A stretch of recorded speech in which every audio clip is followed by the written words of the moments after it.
E aí, Afro-Ricas, tudo bem com vocês?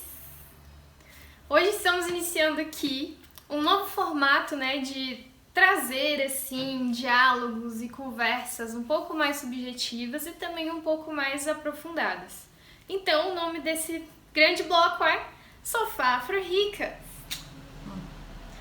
Bem, agora no mês de novembro a gente decidiu focar também em contar para vocês um pouquinho como a gente se constituiu como um projeto, Por que a gente existe e como é que a gente foi se formando também, enfim, os temas que a gente trabalha.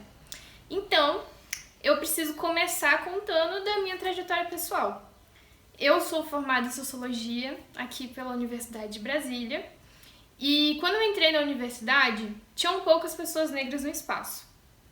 E ao mesmo tempo também, eu percebi, assim, na verdade, dentro da universidade tinham muitas oportunidades disponíveis, mas eu não tive muitos veteranos ou veteranas que pudessem me conduzir, me explicar um pouco dessas oportunidades. Então eu acabei descobrindo tudo sozinha. Tudo sozinha não, Mas assim, muita coisa eu descobri por iniciativa própria, por ter ido atrás, perguntado no departamento, enfim, foi um movimento muito meu. E eu sempre fui muito inquieta e sempre tive muita vontade de aprender. Então, na graduação, eu não sabia com o que eu queria trabalhar depois que eu formasse. E aí eu decidi que eu ia explorar o máximo possível de projetos nas diferentes pequenas áreas que tinham disponíveis lá no meu curso, para assim, quando eu formasse, independente do que eu escolhesse, eu já ia saber pelo menos um pouquinho daquela determinada área. E desse jeito eu dei monitoria, eu trabalhei como bolsista de iniciação científica, fui bolsista de iniciação à docência, me envolvi com a empresa júnior do curso, enfim, foram muitos e muitos projetos. E durante minha caminhada também eu tive sorte de encontrar uma professora logo no comecinho do curso, eu estava no meu terceiro semestre, e ela se chamava Aide. E a Aide, ela foi uma grande pessoa para mim, porque ela acabou assumindo ali o papel de mentora, enfim, a gente tem uma ótima relação até hoje, e ela me ensinou muitas coisas que teria sido mais difícil aprender se ela não tivesse me explicado. Então, conforme eu também ia adentrando essas diferentes oportunidades, tipo de participar em congresso em outros estados, todas essas coisas assim, eu observei que o resto do curso sabia pouco como adentrar nessas oportunidades, sabia pouco que elas existiam. E também, quando eu estava nesses espaços, assim, eu observava que eu era uma das poucas pessoas negras ali. Isso me incomodava muito. Bom, então eu fui a primeira geração da minha família, assim, principalmente por parte de mãe, a estar numa universidade federal. E então a universidade federal, ela é uma coisa bem diferente de uma universidade privada. E acaba que tinham muitas coisas ali que eu não sabia e que eu também não tinha dentro da família alguém que pudesse me instruir. Então muita coisa eu aprendi sozinha. E eu observei que tinha cada vez mais pessoas negras entrando e que provavelmente elas também teriam essa mesma realidade que eu, de precisar aprender muitas coisas sozinhas.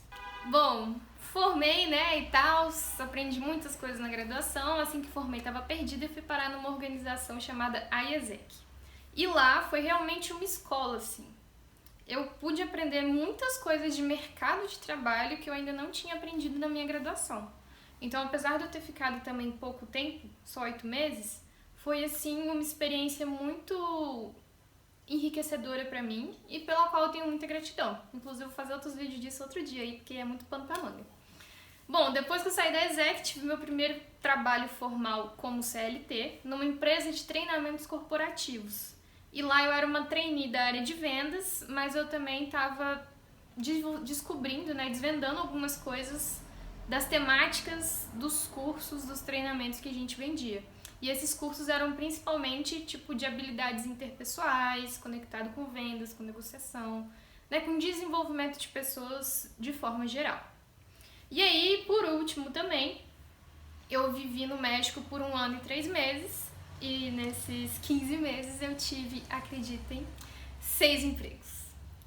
Então, assim, eu tive vários empregos num espaço muito curto de tempo. Foram empregos extremamente inusitados, mas com os quais eu acabei também pegando muita experiência e aprendendo muitas coisas. Então, assim, toda essa experiência minha, esses lugares pelos quais eu passei, em que eu vi que pessoas negras eram sempre minoria, e como a gente tinha maior dificuldade de conseguir adentrar nesses espaços, muitas vezes porque a gente não entendia a linguagem, os códigos, as expectativas que esperavam da gente, né, como se vender bem ou várias outras questões, eu acabei montando a Afro-Ricas. Então, em 2017, comecei a escrever o projeto, ele tinha um formato presencial, nunca saiu do papel desse jeito. 2018 mudei para um formato virtual e muitas coisas aconteceram em 2018, financiamento coletivo, enfim, um edital que a gente participou. Em 2019 a gente realmente começou a produzir os conteúdos e os vídeos e os posts. Então é isso um pouquinho assim de como aconteceu a Afro-Ricas, né? Bem resumidamente, por que eu decidi falar de Afro-Ricas. É basicamente, gente, porque na minha época já havia muitas pessoas na internet, né, pessoas negras comentando sobre estética, falando sobre identidade negra, sobre esses pontos muito conectados com como a gente se enxerga como pessoa negra e como esse corpo negro está sendo atravessado por diferentes vivências, incluindo o racismo, né? E aí eu pensava, cara, a gente tem que falar de carreira. Por que a gente não tá falando de carreira para esse público se tantos de nós estamos entrando na universidade pela primeira vez, né, dentro da família inteira, e agora que a gente tá entrando na carreira, assim, tipo, na universidade, a gente vai ter maiores chances de carreira do que os nossos pais, os nossos avós tiveram. E a gente sabe também, tem vários dados do IBGE que vão mostrar que nós, população negra, estamos principalmente em empregos que são informais.